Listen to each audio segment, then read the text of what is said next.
Try rubbing your hands together. Right, right. I think probably the biggest problem facing mankind at the moment is how we're affecting the climate on the planet. And that's down to production of things like carbon dioxide and other greenhouse gases. We are forecasting global warming impacts in the next 80 years of perhaps 4 or 5 degrees C warming, which might sound very pleasant in a rather damp and drizzly UK, but that's the sort of temperature change you see when you move in and out of an ice age. We wanted to show people the technology that we're now using, and we've got a capability to measure the carbon cycle continuously, which is something 10 years ago was not possible. And the future is actually to use satellite instruments to measure the carbon cycle from space.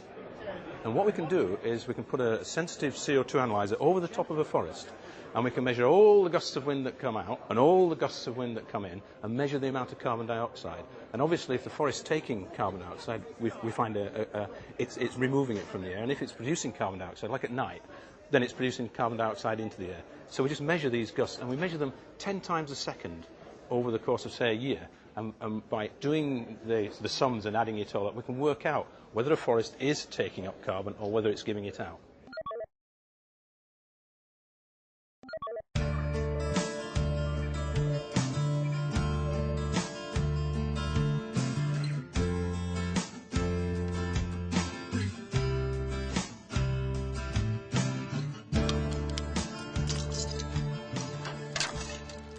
There are people out there who would have you believe that you can salve your conscience about your CO2 emissions by planting a tree, and that will deal with it. So you've flown to America, 1 tree, whatever. And we're looking at the science behind that, and it's never that simple. It's this breathing in and out of carbon dioxide. It's forests taking out carbon dioxide from the atmosphere, locking it away in biomass. Eventually it will get returned to the atmosphere, this locked away carbon, just by decomposing processes in the soil itself. Here we are, regression analysis. Now that's very nice. Yeah, so it's working. We are here in the south of the UK, and it's very hot and dry climate during summer months. Trees might like that, but how the soil microbial community responds to this, in particular in the future when it gets warmer and drier during summer months, that needs to be known. And I think we assess that here with experiments, droughting certain areas or warming the soil. And these are maybe key elements to the model itself. But we also try to understand very basic questions like, for example, how certain microbes in the soil respond to these changes in climate. If I wanted to know how much carbon dioxide you were producing, I could stick a bag over your head or put you in a little Perspex box or something and measure the amount of CO2 that accumulated. And we've got to say, oh, you produce carbon dioxide at this rate per hour or whatever. Well, with the forest system, the forest floor is producing just the same way that you do, it's producing carbon dioxide. So all we do is we come along, we have this machine that will just close on the surface of the forest floor for a couple of minutes, and it just measures this rise in the CO2 concentration, and then it opens again.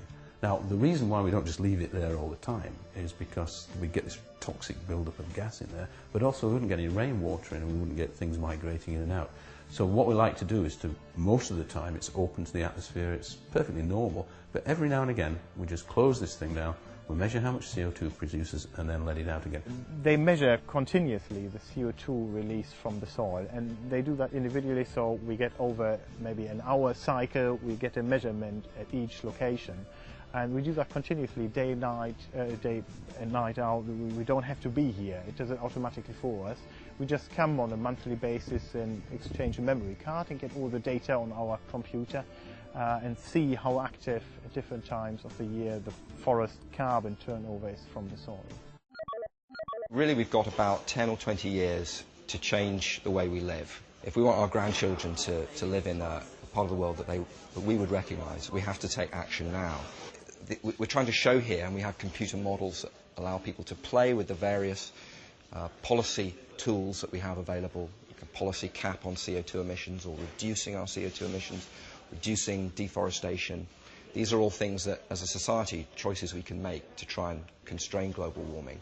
And we can also show the scientific uncertainty and why there's a need for more research.